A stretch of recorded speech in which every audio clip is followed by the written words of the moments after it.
Bienvenue à cette séance du lundi 11 août 2025. Donc, je vous invite à vous lever. On va un moment de silence pour s'assurer de prendre les bonnes décisions.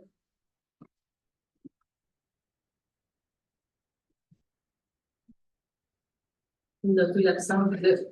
Pierre Blanc. Ça prend pas plusieurs pour l'ouverture de la séance. Est-ce que c'est unanime? Oui. Activité spéciale. On va commencer avec Guylaine. Séance ordinaire du 11 août 2025, 20h. Donc, vous pouvez consulter la séance le jour même dès midi au www.minlaguadeloupe.qc.ca. Puis, vous pouvez aussi poser vos questions ou émettre des commentaires au dg@minlaguadeloupe.qc.ca. Interdiction d'arrosage, municipalité de la Guadeloupe, donc c'est sorti aujourd'hui. Vous pouvez le voir sur Facebook. Lundi, le 11 août 2025, jusqu'à nouvel ordre. Donc, il y a un communiqué de presse qui a été émis aussi, je l'ai comme vu dans bourse.com. C'est interdiction d'arrosage dès ce 11 août et jusqu'à nouvel ordre. Il est strictement interdit d'arroser les pelouses, de laver les voitures et de remplir les piscines. Les contrevenants quant au règlement municipal 309-1998 sont passibles d'une amende de 50 $ plus les frais. L'exception, c'est que l'arrosage du potager est toléré en soirée seulement. Donc, jusqu'à nouvel ordre, interdiction considérant les températures chaudes et la sécheresse. Mot de la mairesse à chez vous. Je ne sais pas si tu veux parler. En fait, si jamais tu as des choses à rajouter par rapport à ce que tu avais dit dans le journal. Non, mais je vous invite toujours à lire, c'est vraiment toujours intéressant. Des fois, c'est pour venir un peu positionner certains points que tu avais comme mentionné. On rappelle quand même les élections qui s'en viennent, donc c'est le temps d'y penser. Plusieurs élus qui sont sortants. Je plancherai aussi sur l'achat local. Donc, l'achat local, là, pensez à tout ce qui est disponible dans la municipalité. Commencez par acheter ici avant d'aller acheter à l'extérieur. Pas mal ça. Hein? Vente de garage sans permis 23 et 24 août, donc ça s'en vient. Il va y avoir plein d'images aussi. C'est ça. Parfait. On va se réajuster pour un prochain coup. Ben, c'est parce que là, on a un cap, puis ça vient, ils vont faire ton 5. Taxe municipale 2025, n'a pas oublié le dernier versement qui va être le 2 septembre. Très important. Élection municipale 2025, bienvenue aux candidatures dépôt officiel. Hein? Je ne dis pas de date. Comment je dis pas de date? C'est que le dépôt des dates, nous autres, on ne le sait pas encore, là, mais la période au Québec, là, le dépôt des candidatures, c'est autour du 19 au 3 octobre. Okay. Mais c'est vraiment l'avis public du président des élections qui va faire tout. Fait que suivez en fait les avis publics. Tenez-vous au courant, donc si ça vous intéresse, là, d'avoir des informations supplémentaires, dans le fond, c'est un formulaire à remplir pour s'inscrire. Ouais, c'est vraiment pas compliqué. L'achat local vient investir dans notre communauté, donc de la Guadeloupe à Chez-vous. Concours d'achat local, tirage le 19 septembre, gagnez un certificat cadeau à dépenser chez nos commerces locaux. Donc, repérez la fiche du concours dans l'un des commerces participants. Prenez une photo de vous devant la fiche, identifiez le commerce où la photo a été prise, envoyez votre photo via Messenger à la municipalité. En utilisant le hashtag de la Guadeloupe à chez Non.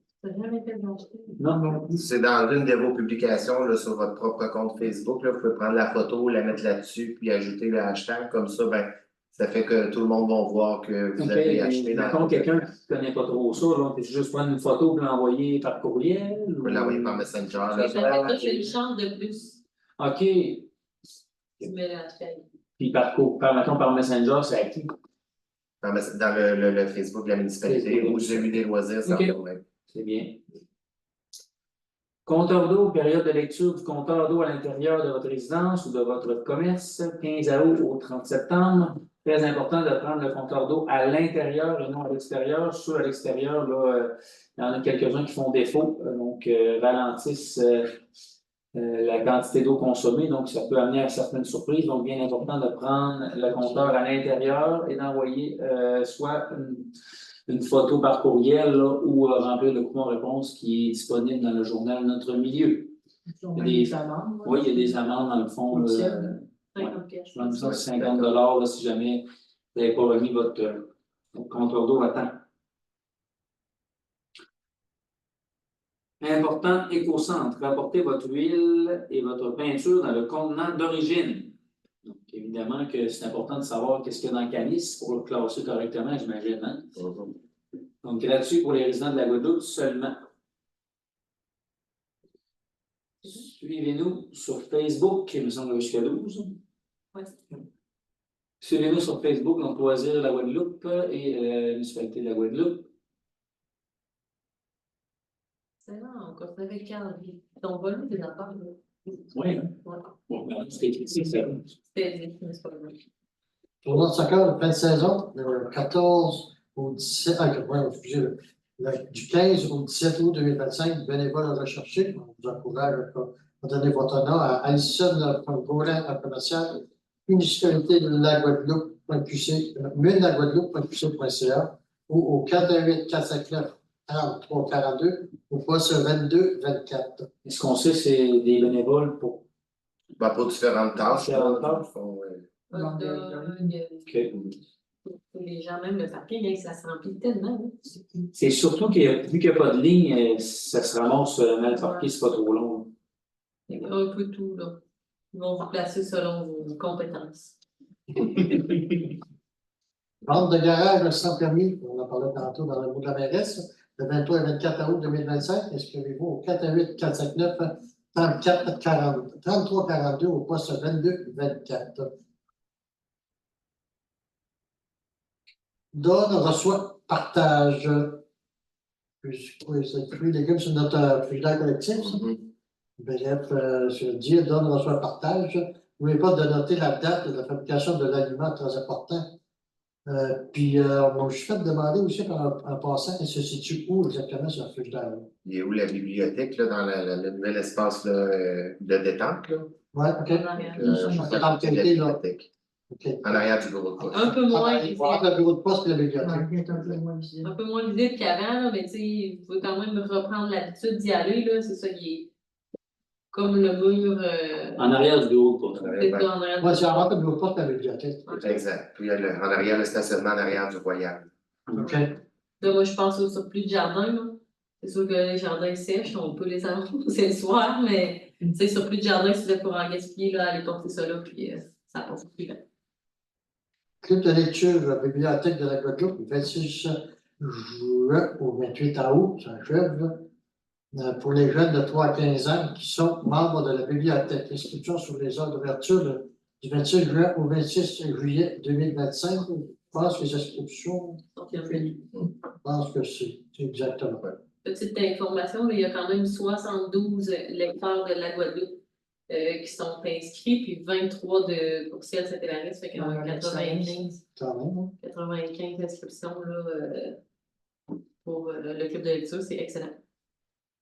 Très important, ce point-là, modification du règlement d'alarme d'incendie non fondée. Si le service sécuritaire d'incendie doit intervenir inutilement plus de 2 fois à l'année ou un endroit protégé par un système d'alarme d'incendie, le propriétaire, l'occupant ou le fournisseur du système d'alarme devra rembourser les frais liés à l'intervention de laquelle correspond au déploiement minimal requis selon le schéma de couverture de risque.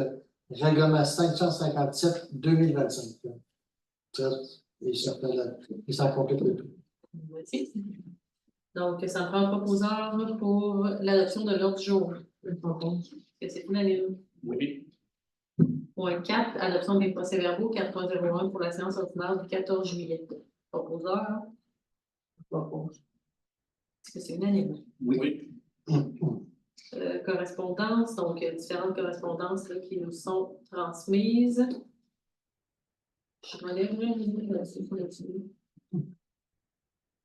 Ensuite, point 6, hygiène du milieu, 6.01, rapport mensuel sur le tonnage des déchets acheminés au lieu d'enfouissement sanitaire. Cadre.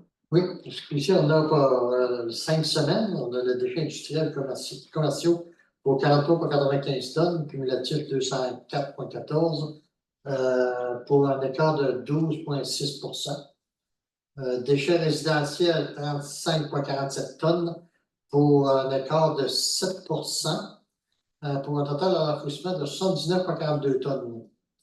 Matière compostable, 16,83 tonnes, pour un écart de moins 3,9 Matériaux secs et mélangés, 17,68 tonnes, pour un écart de moins 6,5 Recyclage industriel et commercial, 8,76 tonnes, pour un écart de moins 5,4 Recyclage résidentiel, 15,26 tonnes, pour un plus 1,4 Si on parle au niveau de l'impact financier, on parle d'un surplus de 3 271 environ. Ça monte vite, les poubelles. Faut comprendre le truc, comme on parlait plutôt, beaucoup plus d'activités industrielles que la qui vient donner, C'est industriel, au moins, c'est. C'est ça, c'est Plus comme une. Parce qu'il y a plus d'industrie, là, on sait que le parc s'est rempli là, dans les dernières années, fait que c'est sûr que ça paraît. Point 7, sécurité publique. Donc, 7.01, il n'y a eu aucune réunion au mois de juillet et août. Donc, ça reprendra en septembre. Point 8, infrastructure et travaux publics. 8.01, il n'y a pas eu de séance de travail en juillet. Ça reprendra aussi là, août, septembre. Donc, on continue quand même avec des points en lien avec les travaux publics à 8.02. Résolution complémentaire à la résolution 2025-06-173 en lien avec la TEC 2024-2028. Donc, c'est seulement une phrase là, qu'on devait ajouter pour que ce soit conforme et ce soit là, entériné au niveau du ministère. La phrase, c'est plus. Oui, c'est qu'on s'engage à informer le ministère des Affaires municipales et Habitations de toute modification qui s'est apportée à la programmation de travaux approuvés par la présente résolution dans le cadre du programme TEC 2024-2028. Et voilà. Donc, avec ça, on est correct. Exact. Oui, ça me prend proposeur. Est-ce que c'est unanime? Oui. Donc, on est dans une petite technicalité, mais qui a quand même valu un échange de courriel, peut-être un téléphone. C'est fou quand même comme on s'en parle avec là du tapis. Mais là, c'est correct.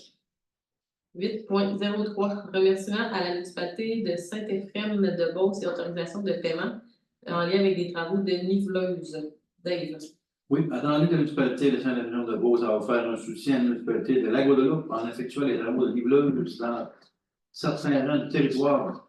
Que cette collaboration témoigne de l'importance de l'entraide et de la solidarité entre municipalités voisines. Et la municipalité de Saint-Éphrem de Beauce a transmis une facture aux 17 heures de travaux de niveleuse à un taux de 150 l'heure, conformément à ces règlements de politique en vigueur. En conséquence, il est proposé par DA est résolu que le préambule soit une partie intégrante de la présente résolution, de remercier officiellement la municipalité de Saint-Éphrem pour sa précieuse collaboration et son soutien aux travaux publics de la Guadeloupe, de souligner l'importance de l'entraide et de la collaboration continue en municipalités voisines pour bénéficier de leurs citoyens respectifs, d'autoriser la direction générale à effectuer le paiement de la facture pour 17 heures de travaux de niveleuse autour de 150 l'heure pour un montant de 2550 plus taxe applicable.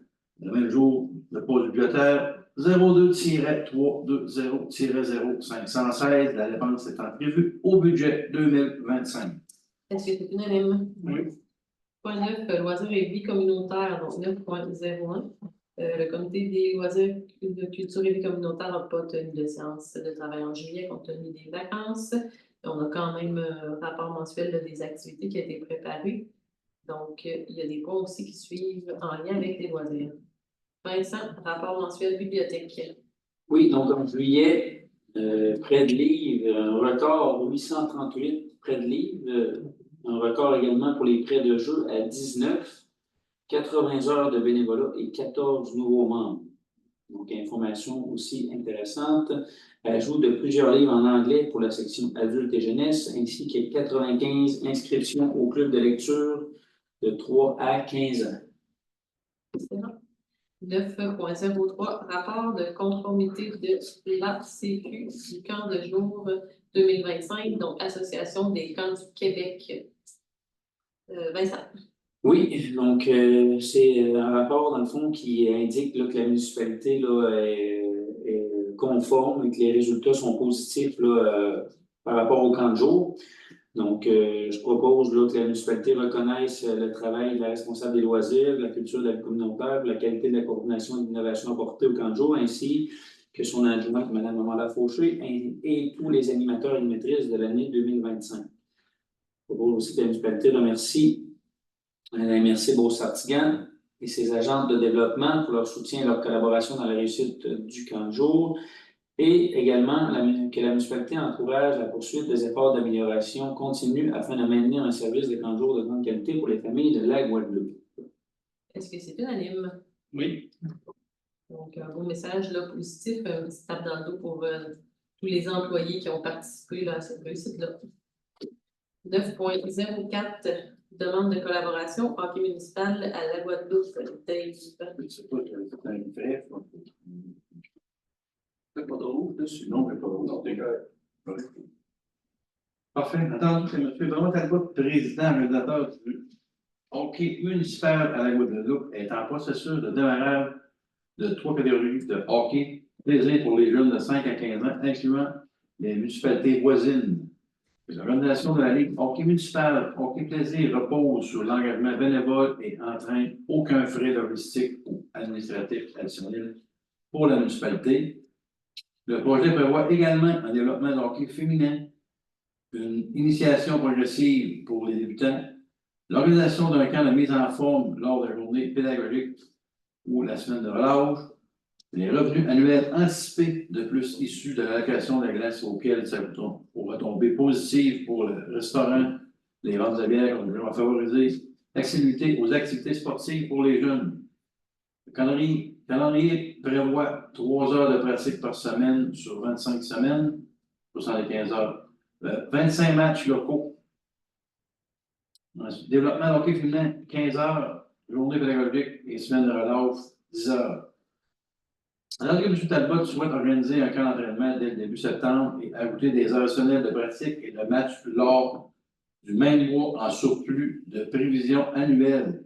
M. Talbot souhaite également maximiser l'utilisation de l'aréna et accroître l'offre sportive locale par la tenue de tournois et par la création d'une ligue de garage hebdomadaire. La demande déposée est jointe à la présente provenance de M. Talbot, incluant une priorité d'accès à l'horaire de glace en respectant les lignes adultes en place, une réduction des frais, non, oui. Ben, Ouais, demande. c'est- OK, oui, il demande une réduction des frais de glace pour OK, plaisir. Réduction locale proposée pour l'équipement avec une offre de construction bénévole, l'ouverture de la glace dès le 1er septembre. Analyse des coûts et des revenus potentiels liés à l'ouverture hâtive de la glace annexée à la présente. Talbot s'engage à investir en tant que bénévole et à mobiliser les citoyens pour le montage de la glace. Entendu que la municipalité voisine offre des tarifs compétitifs et ont proposé leur disponibilité. En conséquent, il est proposé par des voix et résolu que le préambule sur une partie intégrante de la présente résolution, une probabilité d'accès horaire de glace en respectant il y a un tarif de location de glace prévu au règlement d'une taxation. Pour le hockey plaisir, l'attribution d'un local proposé pour l'équipement avec offre de construction bénévole. Donc, ça, c'est à valider. C'est à valider, la ouais. place. Et l'ouverture de la glace dès le 1er septembre, si les aspects techniques sont envisageables. Bon. Ben là, la demande, tu sais, reposait surtout sur l'ouverture le 1er septembre.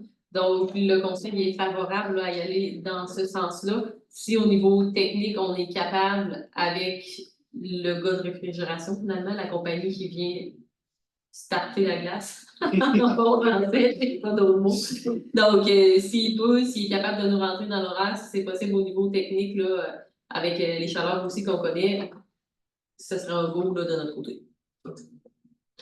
Est-ce que c'est unanime? Oui. 9.05, approbation des factures des entraîneurs de soccer, pratique, match et tournoi. Vincent. Ça achève. Oui. Hein? Ça achève. Vas-y, continue. Comme je disais. Oui, oui. Donc, Attendu, les factures pour les pratiques, matchs et tournois du mois de mai à juillet sont déposées et font partie intégrante de la présente résolution. Attendu que ces factures ont été soumises au compte payable après la date prévue et que la direction générale requiert l'autorisation du conseil pour procéder au paiement. Attendu que ces factures étaient prévues au budget 2025 et ne constituent pas une dépense extra-budgétaire, je propose d'autoriser la direction générale à faire de débourser aux 8 entraîneurs totalisant un montant de 692,30 tel que prévu au budget 2025. Bon, ça, c'est seulement au niveau technique, là, parce que ça n'a pas pu passer la facture. Est-ce que c'est unanimement? Oui. Point 10, urbanisme et développement du territoire, 10.01. Donc, le directeur général dépose le procès-verbal de la réunion du comité d'urbanisme, tenu depuis la dernière séance régulière. Donc, ça prend un proposeur pour la séance qui a été tenue le 17 juillet 2025. Est-ce que c'est unanime? Oui. Mandat et autorisation de dépenses exceptionnelles pour la modification des règlements d'urbanisme. Carl. Oui, ça, c'est dû à la compétence et l'efficacité démontrée par le service d'aménagement et de développement du territoire de la MRC Beau-Sorticale dans l'accompagnement des municipalités de la région. L'importance de soutenir la collaboration régionale en matière d'urbanisme. Entendu, les modifications 2025 apportées au règlement d'urbanisme 546-2024 et 547-2024, ainsi que la cartographie intégrée à ce règlement. En conséquence, je propose que le préambule soit partie intégrante de la présente résolution. Et si des modifications au règlement d'urbanisme et à la cartographie s'avèrent nécessaires, la direction générale soit autorisée à mandater selon le tarif en vigueur du règlement 2010-79. Les services d'aménagement et le développement du territoire de la MRC Beau-Sorticale pour effectuer ces modifications. Que la direction générale soit autorisée à engager les dépenses selon les besoins et que les dépenses soient imputées au poste budgétaire 02-610-00-410 à titre d'autorisation extra-budgétaire et effectuant les fonds généraux. Donc, on n'a pas vraiment le choix là, de faire cette dépense-là. C'est la mise à jour des cartes pour que sur le site Internet et sur les outils aussi que les employés utilisent, que les modifications qui ont été faites dans les différents règlements soient à jour. Exactement. Est-ce que c'est unanime? 10.03, Carl, on t'en dispense à lecture complète. Wow. On va appeler ça, c'est Demande de PPC-moi garde industrielle. c'est une demande de PPC-moi qu'on a eue pour la bâtisse commerciale à côté de l'abattoir. La Cipero et l'abattoir, entre les deux. Écoute, ça a été étudié, cette demande-là, par le comité d'urbanisme, puis les autres étudiants recommandent d'approuver cette demande-là. C'est à cause qu'on n'a pas de règlement pour ce qui est des murs mitoyens. Bref, ça a pris un PPC-moi pour faire passer ça en dérogation agrave. Puis, nous autres, CCU, on a approuvé ça.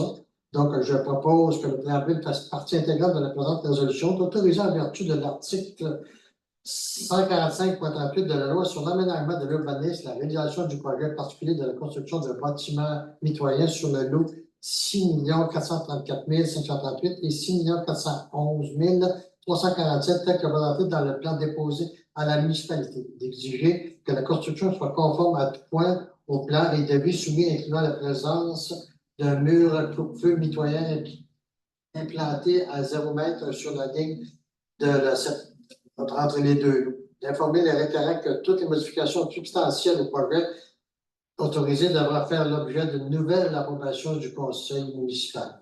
Est-ce que c'est unanime? Oui. 10.04, donc demande PPC-moi, bibliothèque et services PIPC. Carl aussi, tu peux résumer. C'est encore exactement la même affaire, vu qu'on n'a pas de règlement pour ce qui est d'un mur mitoyen. C'est exactement, on a un mur mitoyen entre les deux. Donc, la municipalité a demandé un PPC-moi pour régulariser cette situation. Donc, je propose que le préambule fasse partie intégrante de la présente résolution, d'autoriser en vertu de l'article 145.38 de la loi sur l'aménagement de l'urbanisme, le projet particulier de construction de bâtiments mitoyens sur le lot 6 614 076 et 6 614 075 tel que présenté dans le plan déposé à la municipalité. D'informer le requérant que toutes les modifications substantielles au projet autorisé devraient faire l'objet de nouvelles approbations du conseil municipal, d'accepter la recevabilité de la demande de PPC-moi présentée par les co-coopérants subventionnés. Excellent. Est-ce que c'est unanime? C'est un peu comme exactement la résolution d'avant. Si. Donc, point 11, de ressources humaines, 11.01, embauche temporaire d'une ressource senior contractuelle, Guylaine. Entendu la résolution 2025-07-213 autorisant la démarche entreprise avec la Fédération québécoise de la municipalité du Québec pour soutenir temporairement la direction générale par une ressource senior expérimentée. Le besoin d'aide temporaire afin de permettre à la direction générale de réaliser la formation de directeur municipal agréé et d'assurer la continuité des services municipaux durant cette période. Entendu que le conseil municipal souhaite retenir le service d'une ressource externe temporaire par contrat professionnel pour répondre à ce besoin ponctuel. Entendu que les modalités précises du contrat de service temporaire incluant la durée, les conditions et la rémunération seront déterminées et officialisées ultérieurement suite aux discussions avec la personne sélectionnée. Donc, il n'est pas proposé par moi-même que le préambule soit une partie intégrante de la présente résolution, que le conseil municipal autorise la sélection de Mme Marie-France Bisson à titre de ressources externes temporaires pour soutenir la direction générale, que la direction générale et la mairesse soient mandatées pour négocier les conditions du contrat. Est-ce que c'est unanime? Oui. Je voudrais peut-être juste préciser, Madame la mairesse, que le point là, concernant les modalités, tout ça là, du contrat, ça nous a été envoyé préalablement là, à la séance du caucus. Je n'avais pas corrigé cette phrase-là comme telle. Là. On a maintenant les conditions là, pour le contrat comme tel de 6 mois. Oui. C'est juste que préalablement, là, je l'avais préparé comme ça. C'est bon. Parfait. Donc, est-ce que c'est unanime? Oui. Oui, excellent. 11.02, adhésion au plan institutionnel de la plateforme EVA et acquisition d'une banque d'heures d'accompagnement. Frédéric. Bien entendu que la municipalité de la Guadeloupe souhaite accélérer sa transformation numérique, optimiser l'administration et la gestion citoyenne par l'automatisation, tout en réduisant la dépendance aux consultants externes. Tandis que la plateforme EVA est une solution d'intelligence artificielle spécialisée pour le monde municipal, permettant d'automatiser les tâches, d'améliorer la prise de décision et de soutenir l'équipe municipale au quotidien. Entendu que suite au séminaire, formation qui est tenue en mai 2025, les employés municipaux ont bénéficié d'une période d'essai de 2 mois de la plateforme EVA, laquelle s'est avérée très aidante pour gagner du temps et accroître la performance de l'équipe. Tandis que la municipalité désire poursuivre l'utilisation de cette solution innovante selon l'offre de services reçus. En conséquence, je propose et résolu que le préambule soit partie intégrante de la présente résolution, que la municipalité de la Guadeloupe adhère au plan institutionnel de la plateforme EVA incluant 4 licences d'utilisateurs et la création d'assistants illimités au coût de 164,60 $ par mois, plus taxes applicables selon la modalité de l'offre de service. Que la municipalité acquiert d'une banque de 30 heures d'accompagnement, de support, de stratégie, de configuration, d'intégration ou de conseil au tarif de 150 $ de l'heure pour un maximum de 4 500 $ plus taxes applicables à utiliser selon les besoins pouvant être transposés à l'exercice 2026. Que la direction générale soit autorisée à affecter le fonds général pour couvrir ses dépenses. Que la direction générale soit autorisée à effectuer le paiement des frais relatifs à la plateforme EVA et à la banque d'heures au moyen de la carte de crédit corporative. Que le montant requis soit inscrit au budget de l'exercice 2026. Est-ce que c'est unanime? Oui. Donc, une belle solution là, d'accompagnement qui donne des réponses rapidement au lieu de devoir tout chercher. Là. Donc, ça permet de sauver du temps et de maximiser le travail de nos ressources. Point 12, finance 12.01, donc activités et rapports financiers. Les élus peuvent étudier les activités et rapports financiers qui sont déposés en comité plénier. Donc, on a les activités financières sommaires et détaillées. 12.02, compte du mois de juillet. Guylaine ou Vincent? Les comptes du mois sont présentés aux élus. Ils ont été étudiés en comité plénier qui en recommande leur adoption. En conséquence, il est préposé et résolu par moi-même que les comptes du mois de juillet 2025, au montant total de 261 803,77, soient acceptés et payés tels qu'ils apparaissent au rapport détaillé remis à tous les membres du Conseil. Compte du mois 39 938,36. Salaire net payé 74 907,21. Compte à payer 146 958,20 pour un total de 261 803,77. Est-ce que c'est unanime? Ouais. 12.03, dons et commandites, aucune demande. 12.04, renouvellement des assurances municipales avec la Fédération québécoise des municipalités. Donc, c'est un processus là, qu'on doit faire annuellement. Donc, la prime totale s'élève à 105 978,52 pour la période d'ouverture.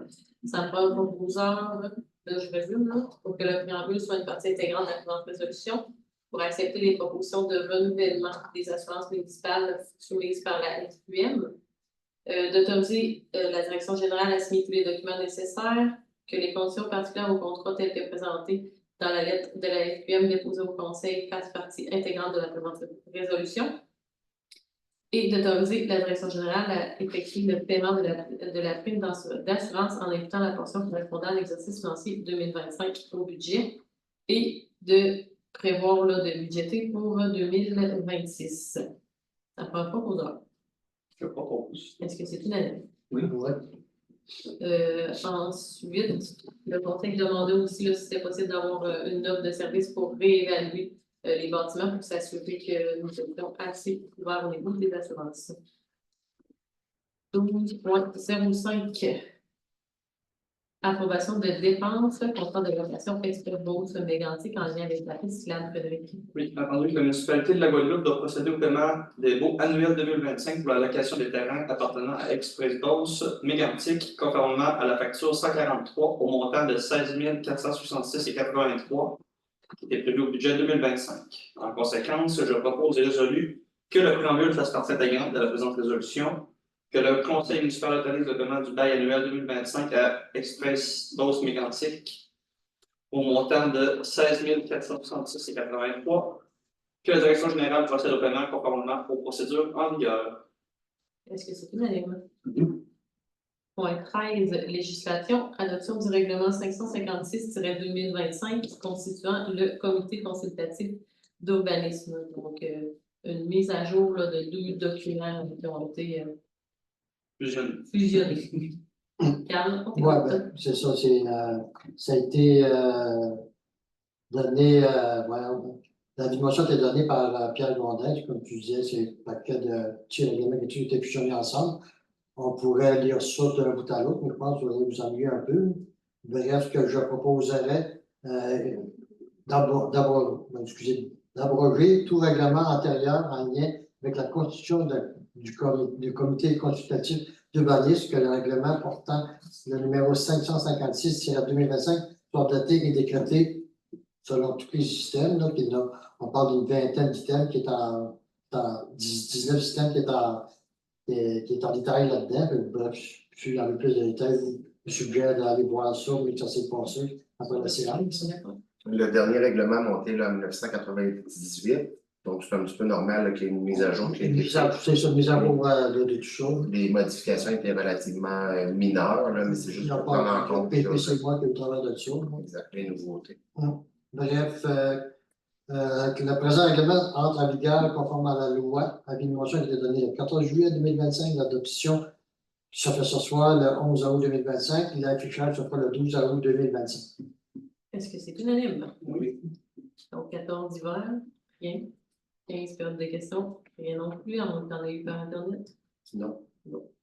Donc, point 5, un proposeur pour la clôture et la levée de l'espace. Je vais proposer. Est-ce que c'est unanime? Oui. Donc, merci de votre écoute et on se voit à la prochaine séance.